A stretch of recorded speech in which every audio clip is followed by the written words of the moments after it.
The conversation is about the importance of teaching financial literacy to kids. The hosts discuss the stages of financial education for children and provide examples and tips for parents. They emphasize the need to teach kids about money, saving, investing, budgeting, and the difference between needs and wants. They also discuss the importance of introducing kids to banking and budgeting at a young age. The hosts share personal anecdotes and practical activities that parents can use to teach financial literacy to their children. In this conversation, Ryan and Jim discuss the importance of teaching children about money at different stages of their lives. They cover topics such as basic financial concepts, saving, budgeting, banking, investing, and taxes. They also emphasize the need for parents to lead by example and create a positive money mindset in their children. The conversation concludes with practical tips for parents and examples of financially literate children becoming successful adults.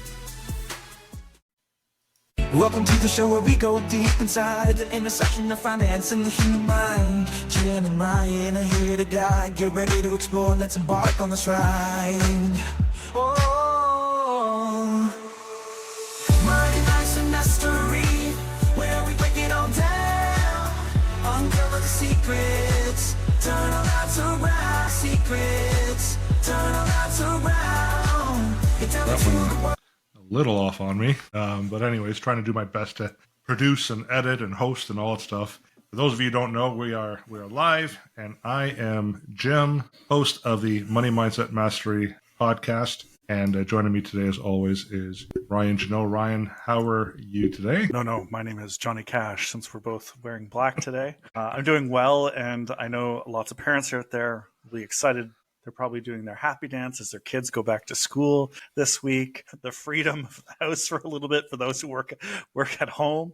But obviously the excitement of seeing your kids walk through the door and telling us about their days. And obviously that is leading to today's podcast, as I'm jumping right into it because I'm excited to get started off with it. So you should be excited because you wrote the blog post. That is right? true. And that's going to be sent out later on this week. But the blog is Building the Future Financial Literacy for Kids. So timing is perfect. Kids are back to school, right? Yeah. And I think one of the things that a lot of people that we work with, at least for myself, are really struggling to introduce money concepts to their kids. Yeah. And I've had this conversation really for a few years, and joining TVH Financial, it became one of those things of kind of a project to start, make it simple for parents to kind of teach some of the concepts that sometimes is lacking when it comes to whether they're just not comfortable having that conversation, or they don't know it themselves. And then where the education system is, where and how they learn there. It's about learning outside of the education world and allowing us to teach our kids some of these important things. And financial literacy for kids is an important thing, especially as a dad that also did a dance to have my son come home today, finally on a yeah. Well, before we dig deep into this, I want to actually send out a bit of a shout out to Jacob and Caleb. So when I was on vacation earlier this year, last month with family, Leah, my 15-year-old, we were talking about, I don't know what the topic was, but at the end of it, he looked at me and said, "Well, Dad, you own your own business and you have your own podcast." And I'm like, "Yeah." And I thought at first he was kind of like making fun of me, as a 15-year-old boy typically would, right? And he's like, "Well, actually, I have a couple of friends of mine, Jacob and Caleb, who listen." I'm like, "Really?" And I'm like, and again, I thought he was kind of teasing me because, I like to tease, and apple doesn't fall too far from the tree. And he's like, no, like they listen because they want to learn about money, and they get inspired by listening to your podcast. So I thought, that's fantastic. We'd love to get this out to a lot more kids as well, because we're not overly technical, right? With our conversations, it's real world stuff that we're talking about. We don't expect for everyone to come and call us, but if if a couple of the younger ones learn a little bit about money and they kind of start way ahead of the game, a lot sooner than we probably ever did, that's fantastic. So perfect timing, blog post, the recording, everything. We should get going. What do you think? Well, I know I want this to be a live dialogue for a lot of parents, a lot of kids and teenagers out there about what they're doing to help grow their literacy knowledge and and what kind of activities, what kind of books that they see.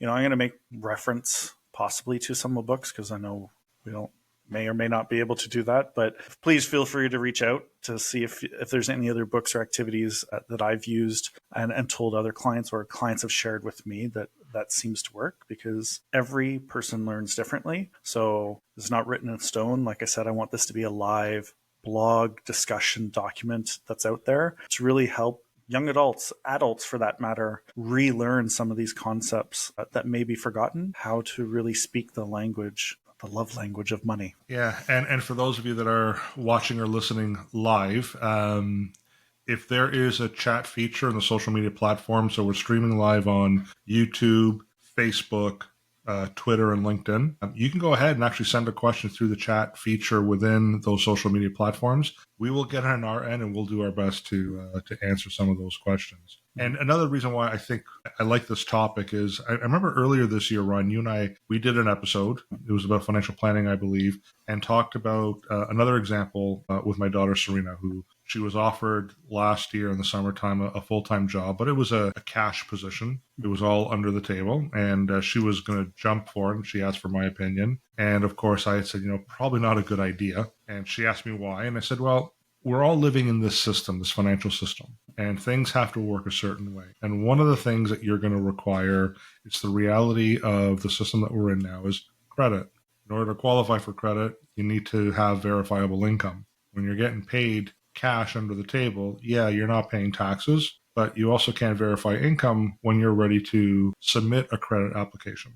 And I had a couple of clients of mine, some of them were teachers actually, who they listened to that episode and they commented, they said, we never even considered that. We never even thought that, but it's so true. So they've encouraged their kids now to get part-time jobs that, are T4 based, so they have verifiable income. So let's get going, Ryan. Let's talk about your blog. We're not going to give it all away today, obviously.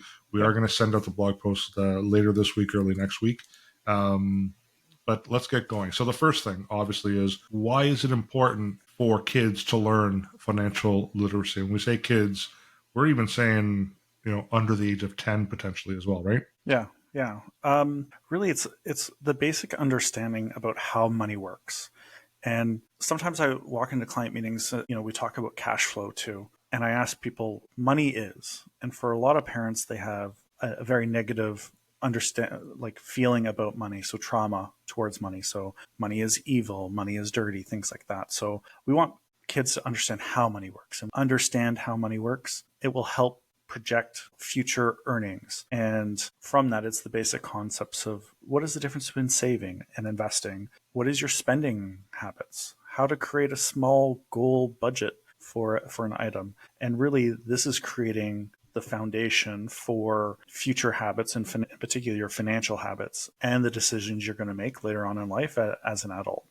When you move on from teenager to university to starting a family to even into retirement. So all these are about compounding years and years and taking and layering in. And that's kind of the key reason why I wanted to start this dialogue with people and start the blog.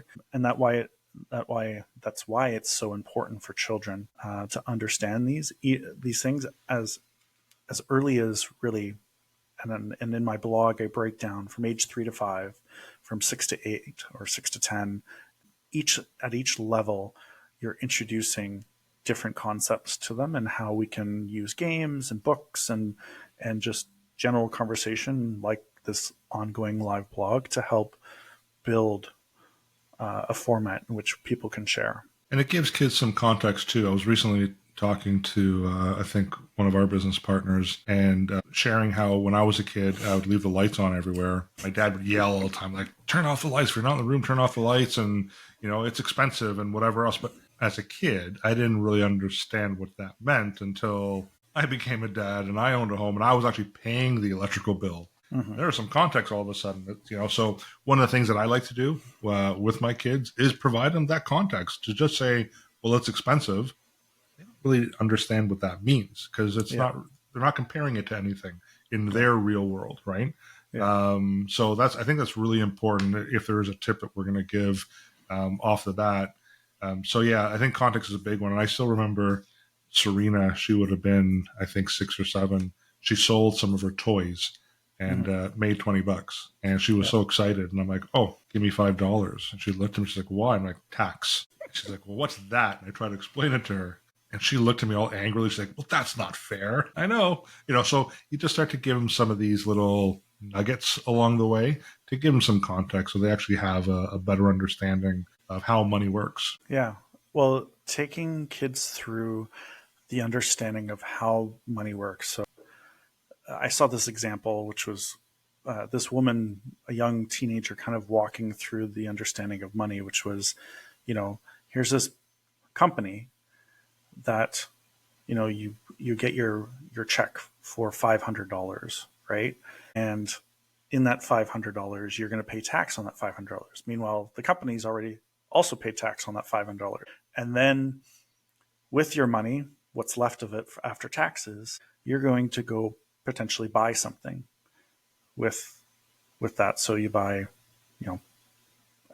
$100 pair of shoes. Well, you pay tax on that $100 of shoes, and the company that you bought it from also charges gets charged for tax. So you're just constantly paying taxes down the road, and drawing out so kids or young adults especially can understand that at every level somebody is reaching into our pockets and taking from that. And when you draw it out, it's a real eye-opener for kids, and taking people through, your kids or family members or business partners, through the idea of what it costs for the lights. And we can start talking about cash flow, cash in, cash out, and what it looks like on a business level, what it looks like on a household level. And for a lot of parents, it may be something to start introducing and understanding for the kids, that it's just not this free flow of money coming in the door, but how this money moves out of the household too. And we're often scared to have that conversation because we don't think our children will grasp the concept, but you'll be surprised that our kids will surprise and truly understand what we're talking about if we find the right context to be able to talk to them about it. So yeah. Another quick example. While on vacation, we were away, and obviously you go to a touristy place, things are a lot more expensive than your normal restaurant, for example. And my son ordered a hamburger and fries, and it was a $25 meal. Mm-hmm. And he ate all of his fries, and he ate half of his burger. And he's like, yeah, I'm done. I'm going to throw this out. I looked at him, and I said, well, teaching moment, you're throwing away $12.50. He's like, what do you mean? I'm like, well, that's a $25 meal. He's like, well, I ate the fries. I'm like, the fries are like pennies. Like the real cost on that plate was the hamburger, and you're literally throwing away $12.50. So then I started to eat a little bit more of the burger, and I'm like, well, wait a second. I'm not saying you should, also overeat. That's not the point that I'm making here. The point that I'm making is, next time, if you're not that hungry and you don't think you can eat what's in front of you, maybe choose something different, because you are literally throwing, well, at that time, my money away. And at some point, it's going to be your money, right? So that was another little nugget of a teaching moment for him. And one of my favorite ones was, I think it was 2 years ago, he got himself a little newspaper route. And the first time he accumulated his money, we went to the mall. And he's a clothes guy. He likes clothes and shoes. So he went around, shopped around, and got himself a whole bunch of clothes and some shoes and stuff. We're walking in the mall, and I have my arm on his shoulder. I'm like, hey, doesn't it feel great? Like, you're able to buy this stuff. You worked hard. It took you a month to get the money. You collected the money, and you were able to go and buy your own stuff. And he looked at me and goes, no, it doesn't feel good. I'm like, what do you mean? And he goes, it felt better when you paid for this. Like, true, right? But what started to happen with him when we would go clothes shopping, that he was now paying for his own clothes, well, he would have his calculator with him on his phone, and he'd see something for $80, and he'd see how much money he had cash, and he's like, well, I got to add the tax on that. So he would add the HST. And he's like, okay, well, this is how much money I need to have. There are other times where he might have been short $50, and he's like, hey, Dad, can you cover this for me until I get paid in a couple of weeks? I'm like, nope, that's credit. And this is how credit works. So either you have the money now, and it's not that people shouldn't have credit, but I wanted to first teach them about working and having enough to buy for stuff. Eventually, we're going to talk about credit and all those things, because again, it's a system that we live in. But these are just little nuggets along the way that I was able to teach them. Yeah. So let's get back into the blog itself. So the stages of financial education. So you actually kind of outline what the stages are. Yeah. So the first one is you have from age 3 to 5, introduction to money. So talk a little bit about that. So again, it's the recognition of what money is, because nowadays we're becoming very like transactional, like tapping our cards. So kids don't see that money flowing in and out. So having kids understand what money looks like, touching it, feeling it, understanding what it's used for, the ability to buy and purchase things. And I think one of the biggest ones too, especially in our kind of social media world of needs and wants, and this like glamorous world that's out there of people with fancy cars and big houses. I read a thing today that showed something about 85% of those are all fake accounts, that they're driving this through the visual of our kids and young people, that it's all fake, right? So if you haven't figured that out, not everything on social media is real. So, but differentiating between needs and wants and having that conversation, what is a need and what is a want? And whether, a need is, being able to put a roof over your head, food, clothing, things like that. But a want is often those bigger things, often things that we would like to say, set a goal for and save up for, as you did an example with your son. And I do remember saving my Canadian Tire money and piggy bank to buy my first bike, right?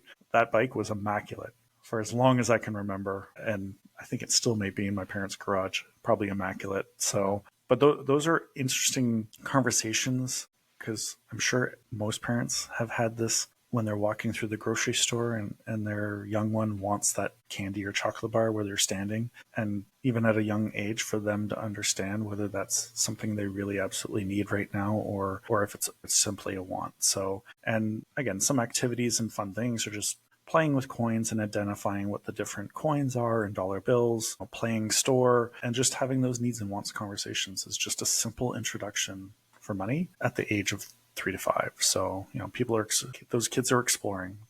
Their eyes are wide open. They're taking everything in. So, and then the next age, I kind of break it down as, unless there's something you wanted to add. I was just going to say quickly, you and I have kind of had some back and forth on this topic, but there is definitely the huge difference between a need and a want. But there's nothing wrong with wanting something. But if you do it in such a way that it puts you in financial jeopardy, that's wrong. So if you want the Ferrari and you're making millions of dollars and you can afford the Ferrari, nothing wrong with that, because you don't need a Ferrari. You can get away with a bicycle. But if you can afford it and that's what you want, nothing wrong with that. Where people get themselves in trouble is when they want something, yet they can't afford it, and they get themselves in financial trouble. And just a quick kind of side note on how I used to do things, and in terms of increasing my revenues. And this might be a little bit different than how most people do it, but I've always been a car guy. That's maybe why I reference a Ferrari, for example, because I do want a Ferrari, but I don't need a Ferrari and I can't afford a Ferrari. However, what I would do as I was growing in my business was, if there was a car that I really, really wanted, not needed, and I would get it if it was just a little bit out of my range, because what it allowed me to do was actually do what I needed to do to then eventually afford it, right? So yeah. I wouldn't go from a $10,000 used car to a $100,000 BMW. I wouldn't do that, but I would just it was just slightly out of my reach. That's what I would get, and then it would help me. That was my goal. It wasn't a dollar value. A lot of people set goals and it's a dollar amount. For me, it was more of, no, this is what I would really like, slightly out of my reach, never in a situation where I would be in major financial trouble, because as an advisor, that would not be a good thing. And it would kind of like push me to get to that point. But people deal with those goals very differently, right? Yeah. So let's talk about age 6 to 10. That's the next one, right? Yeah. So basic money management. Key concepts are really understanding the difference between saving, investing, budgeting, cash flow, the ability to earn money. This is kind of the stage that I'm at with my son, is knowing that he can earn money through different things. And I'm not saying, there's a lot of conversation. I've read lots of blogs about, should I pay my child for chores? That's your own thing. Chores within the house for me is like a no-go. Things that are outside. I'm the same way. Things that are outside. And again, I'd love to hear what other people think about that, right? So, yeah. But it gives kids that responsibility of being able to save some or budget to reach a goal, and that idea of earning money. And again, that conversation for us is as parents is that, we're making money to earn towards something, whether it's paying for the lights, the mortgage, the car, paying off student debt, whatever it may be. But introducing some of those things and some of those activities I've used with Walker is like a savings jar, savings investment jar, setting up an allowance or a budget so he understands if he wants to save for something, he needs to budget down the road if it's something bigger. And then, earning through chores outside the house, in my opinion, but that's mine, and I'd love to hear what other people have. I saw a great example. Somebody was talking about the way for their kids to earn money was to read books, but it was books about learning. So they had to learn about a person or they had to learn about an idea, and that's how they earned money through their family. And I found that actually quite fascinating, which I may actually implement myself at some point. Mm-hmm. So yeah, those basic money management tools are the next layer that I would say you would start introducing to your children around this age. Again, if you spend the right amount of time and introduce, you could even start a little bit earlier for kids. So yeah, for sure. Now the next one you have here is from ages 11 to 13, Introduction to Banking and Budgeting. Yeah. So and again, I would go back to the cash flow cash flow planning is, yes, the introduction to the bank. So I was probably 8 or 9 when my uncle, I believe, was actually the one who opened up my first bank account and put a little bit of money in. And of course, to age ourselves, for those who had the little bank books, you'd go to the machine and it would spit out what was in your bank and what the interest was that you had gained on that. But it's a good time to introduce opening of a bank account for your child and understanding how interest works and how budgeting and cash flow works coinciding. So, and speaking of interest, there was a great quote, of course, some of you may have heard of Albert Einstein. Interest is known as the eighth wonder of the world. And it is interesting. Compound interest. Sorry, compound interest. Yeah. Compound interest. Correct. Thank you. Is the eighth wonder of the world, and showing some of those concepts to kids at an early age for them to explore how money can grow with time. So, yeah. So again, as far as activities, taking your child down to the bank and going through the process of opening up an account with them, seeing what kind of things that they want to purchase and starting little budgeting goals and activities of how they can get towards that goal. And then again, we just talked about interests and understanding compound interest and just showing them and demonstrating over time how those, and there's lots of great resources online to use to see how by putting $10 away, every week or $25 a week, how that can compound, especially in the early years over time. So, yeah. Question for you, and maybe I have a different opinion on this one. You'd said about taking your child to the bank and opening an account at the bank branch. Why do you think that's important? Because I don't think it is, but why do you think it's important? I think for me, it's the importance of doing the activity or doing the action. Of course, you could probably just as well do it online nowadays as simply, but I think for me, it's just like an old school way of just going and physically going down to the bank, seeing where some money is held, understanding that there's lots of people coming and going that are looking to take money out or put money back in, how the banks or other companies, institutions are set up. And, there's people in the office and things like that. And it's just allowing your kid to get out and explore the world, that it's something larger than, their house or their school or their sports. For some families, they don't like taking their kids grocery shopping. I love taking my son grocery shopping because he understands he's part of the process. And I think it gives them the responsibility of standing at the desk and talking to the cashier or the teller, but I don't know what they call them now. Sorry. Who knows? It's changed, yeah. Yeah, and just helping them fill out the paperwork and doing kind of a process step by step, and them having a voice from the beginning. So I guess that's my reasoning for going to the bank, and it's a road trip, playing music in a road trip. Yeah, see, for me, I think it's actually more important that they start utilizing the technology that's in place, because that's how they're going to actually do their banking and communicate with the bank. So taking them to the bank branch, in my opinion, is like, well, you said it. It's old school. It's the old fashioned way of doing it. Branches are shutting down. At some point, there may never really be a branch any longer, right? So for me, it'd be more of I don't want to teach them the old way of doing things because that's dying off and it's not going to be there anymore. I'd rather teach them the new way of doing things because that's how they're going to actually transact with these virtual institutions, because I think that's kind of where things are headed, right? So difference of opinion. I don't think one is right over the other or wrong, but I would suggest, like my daughter, for example, started university. We didn't have them go through the account or bank account opening process until she got a job. We've had accounts for them. We've done it on our own. But when she got her first job, we're like, well, you're going to need money to be deposited in your account. So she's like, well, how do I open an account? So we went through the process. Now, in her situation, at some point, she was forced to go into the branch because it was an account that we had opened up for her already, and they were just changing names. And we did that in person. But from then on, I know she would receive her checks, and Serena's like, how do I deposit this? Like, oh, do it on your phone. Yeah. What do you mean? And Carol's very much like... Not all banks do that yet, though. That's the thing. It's not all banks have the scanning app, so... No, but this one did, right? Yeah. And if that's the one she was going to be working with, it's like, you might as well use their technology. And she does everything pretty much virtually, mostly on her phone, like not even logging in, right? So anyway, it's just difference of opinion. Now, I'm more IT techie guy, and that's kind of my background, and that's what I prefer.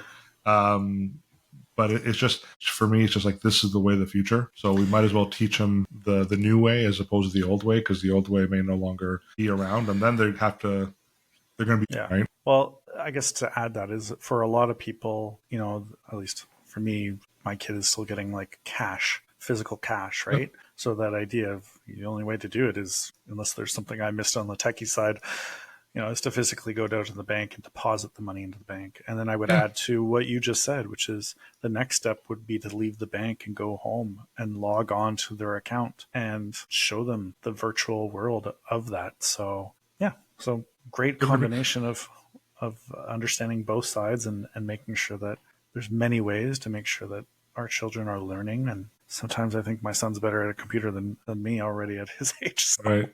Well, if anyone's listening live, we would actually like to hear what you prefer. If you think that they should be doing the new way, or if they should be doing the old way, or a combination of the two. And if you're listening to this post live, and this is in the recording, in the comment section, just please, we'd love to hear your opinion and maybe some of the things that you're currently doing with your kids as well. So very good. Very important. So let's talk about 14 to 18. Now we're talking about advanced financial concepts. So explain that. So obviously credit cards, that would be a big one, and understanding even how does your credit rating work. Investing, taking the next level about what investing is, really breaking down, I guess, the difference between a mutual fund and a stock and a segregated fund. And that there's a world of different types of investments that you can make, not just what a banking institution is making, but there's more than that. And if there's something that we can introduce, we'd love to talk about that too, and how your money can work in different ways through investing. And what investing is it's about buying assets, right? Things that are going to make you money. And then introducing taxes. Again, we talked about at the start of that concept of how taxes work, and the government loves their piece along the way. Well, how do we minimize taxes, right? And how do we take the steps at a younger age to make sure that we truly understand making those taxes work for us instead of against us? And then, again, repetitiveness is compound in just the rule of 72. Jim, what's the rule of 72? I'll ask ChatGPT, but no. Basically, there's a division. Yeah. Right? There's a math calculation. Bottom line is, I know if you're earning a 7% annual return, your money will double every 10 years. Yeah. If you're earning only 6% average, it's going to take longer than 10 years. If you're earning 8%, it's going to be less than 10 years. Yeah. So I don't know the actual formula. Well, you're bang on. But bottom line is, how long will it take for you to double your money? Exactly. So you take the interest rate that you're getting. Yeah. And divide it by 72, and that gives you the number of years it will take. Right. And for a lot of banks that are giving their high interest savings account at 0.5 percentage point, Now You know, they are. it'll ta- Yeah. yeah, you know, it'll take 139 years for your $100 to double, right? Isn't it amazing how they were offering these introductory offers at 5-6%, and then they drop off after 3-4 months, and all of a sudden they're paying people 0.5%, Yeah. and yet interest rates haven't really come down that quickly. Yeah. I just love that. So some of those things are interesting to know where to invest your money, especially at a young age, right? Like when you're young, take lots of risk. You have nothing to worry about. You don't have children. If you're investing for the future, well, right? again. If you're looking to buy a home in 5-10 years, maybe don't take lots of risk, right? So that's something we teach kids as well, along with clients, right? Yeah. There is a difference between savings and investing. So here's something that wasn't even included that we should add. I'll add to the blog, which is like understanding your risk profile, right? And how that applies to the investment side of things. That if you have a shorter term in which you're investing in a goal, that you're not going to take a whole lot of risk, right? But if your goal is very long term, over 10 years, for young people, 30 days is long term in some instances, but depending on what that is. And that's how the world of investing kind of works, of making sure that you're not investing beyond your means or comfort level to make sure that you're getting what you want. So again, some of those activities, playing investing games, I'm really excited because obviously, people have played, what are some games like Monopoly and I love Monopoly. What's the other one? Game of Life. Great introduction. There's another game that I love that I haven't played in a few years called The Rat Race. If you've never heard about it, look into it. I'm living it. Yeah. So, and that game takes Monopoly and Game of Life to a whole new level and gives people real life. And there's actually clubs probably in everybody's area. People meet up and play this game, which Really? actually now that I'm talking about it, I should probably go join one of those clubs, just have fun and play it. And take my son, because I've been to them years ago and I've seen kids 10 years old come and play. And it's so funny to watch a 10-year-old beat like a 50-year-old banker in this game. It gets pretty heated. So, It does. but again, when a kid is on the cusp of earning money, again, that basic tax preparation, how to do your taxes, because it's relatively easy early on for the most part. So those are some of the concepts that are in, and it's, as I said, as we just discussed, and I want to add, which is just keep adding on to the things that you feel that are right for your kids at that time. This is just a basic guideline for a lot of people based on kids' development. And we're going to talk about practical tips for parents. I definitely would say that one of the biggest tips would be is lead by example, right? I think that's a big one. Because it's like my dad used to yell at me, telling me I'm not allowed to ever smoke a cigarette ever in my life, as he's puffing away on his 25th cigarette of the day, right? Doesn't really have the same impact as my uncle who didn't smoke, and I'd follow him, and I'm like, oh, okay, well, he's actually walking the walk, right? Yeah. So that's a big one, I think, is lead by example is an important one. I also think the context, giving them some backup information so they understand, again, just to say that that's too expensive or that's too wasteful, they don't understand that, right? So give them some context behind some of those words, right? So they truly learn and understand. Yeah. And, obviously how to start a conversation with your child, obviously starting is the best thing, right? And as we said, between, our blog, the podcast that we're doing right now, reach out to us if you're struggling with that conversation, or have them part of the conversation when we're meeting, and we can help support you in that conversation with your children. And then you kind of touched upon it, but creating that really positive mindset. We talked about behaviors and creating habits, but having a positive money mindset at home really goes a long way when it comes to your child's belief in their own development of surrounding money. Because as you said, if things are looked at as too expensive or I can't afford that, instead changing the mindset is, what can we do to get there? Or, what job do we need to do, or what savings do we do? What kind of budget that we need to make to meet that goal, to achieve it? Because that really, again, young kids throughout our whole lives, our mindset is one of the biggest factors when it comes to success or failure, right? So, and that it's really not failure, right? Every failure is a learning opportunity. And the more us as adults and our kids see that is, how do I improve on this? And What did I learn from it? some might say that if you teach them to to have a positive money mindset, then they might end up mastering. Yes. So perseverance, right? It's the dad jokes in me. I just can't help it. Sorry. Well, that was one of the clean ones. There's a really great TED talk on grit. It's about perseverance. Okay. Highly Yeah. recommend for families to watch Yeah. together. So Okay. Well, I know the next one, we talk about some of the long-term impact of, some stories to share about financially literate children becoming successful adults. My kids aren't adults yet, but I can share a couple of examples of where I taught them about investing, for example. So I'm going to compare both Serena and Liam. Serena has always been the money hoarder. She doesn't really spend her money. She's probably accumulated hundreds of dollars in gift cards over the years, hasn't spent them. That's just the way she has always been. Liam likes to spend his money before it even hits the palm of his hands. That's the way that he is. And one of the things that we did, so going back to an example of how we teach our kids about money, what we did in our family was anytime they received birthday money or Christmas money, half of it would go to their advisor, which was me, and the other half they can spend on whatever they wanted. We wouldn't question it. We didn't care. They can buy whatever they wanted.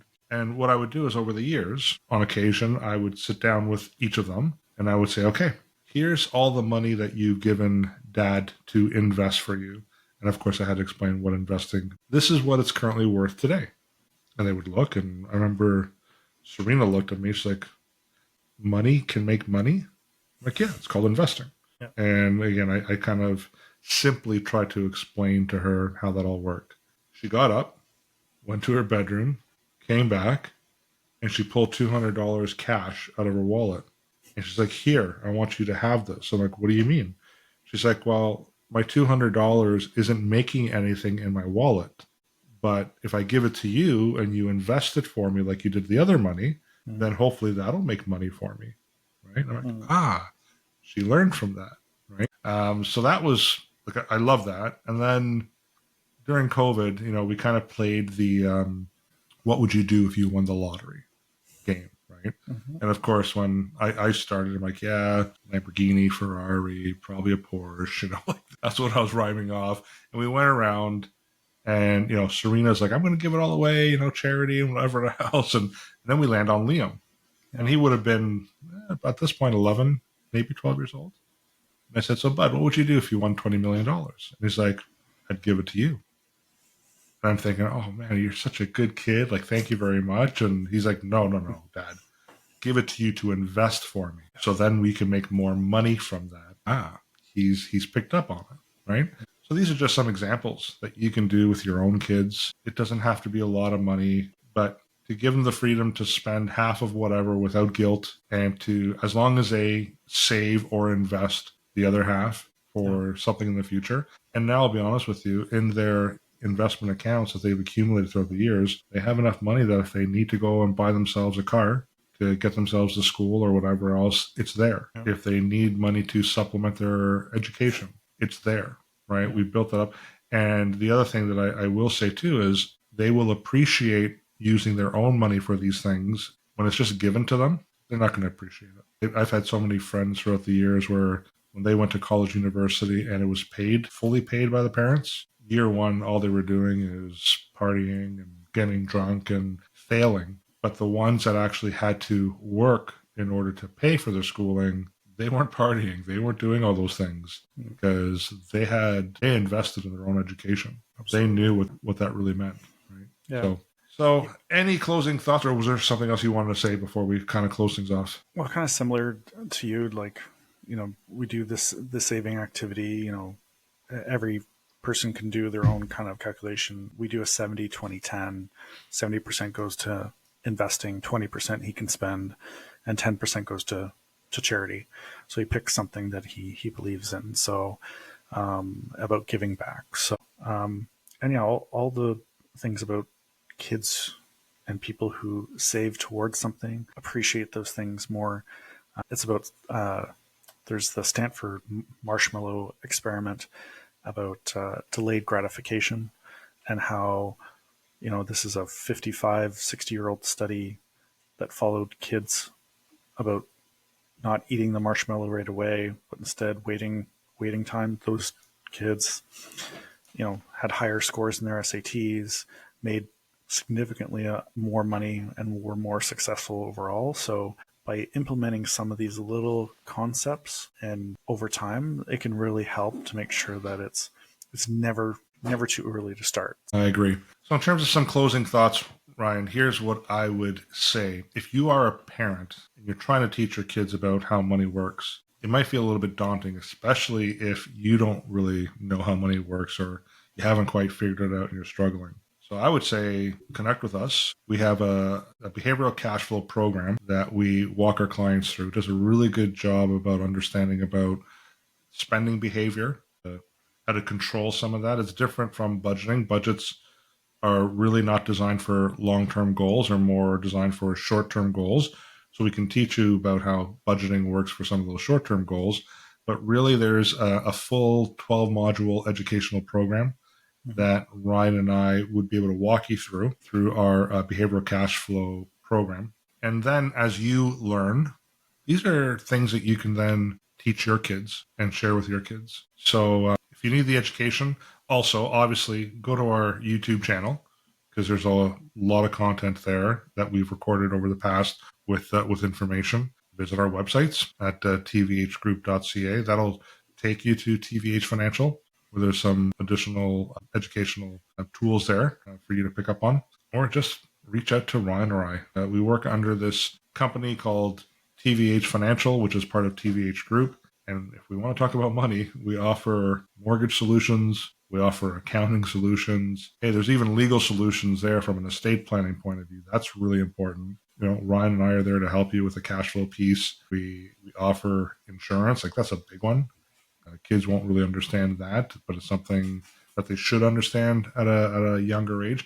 I don't know, Ryan, I don't know with you, but I've had so many clients in their mid-70s who would say to me, I wish I got insurance when I was much younger. Mm-hmm. I wish I got it when I was in my 20s. Or I wish I started saving even $25 a month when I was in my 20s. I'd be so much further ahead. So these are things that we can help you with. And then finally, the money management side.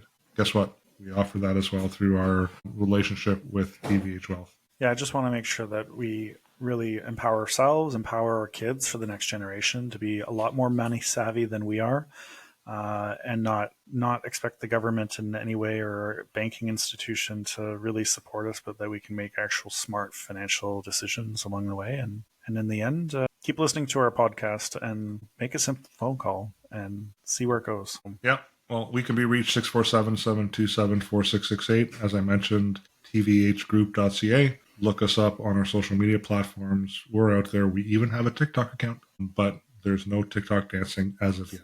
Anyways, Ryan, I think we will wrap things up for now. I'd love to thank everyone who's listened and watched. Again, this will be as part of our podcast and YouTube episode as well. So if you missed it live, just go to our social media platforms and you'll be able to listen to it there.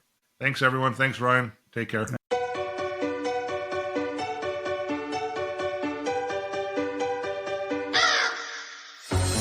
Why is it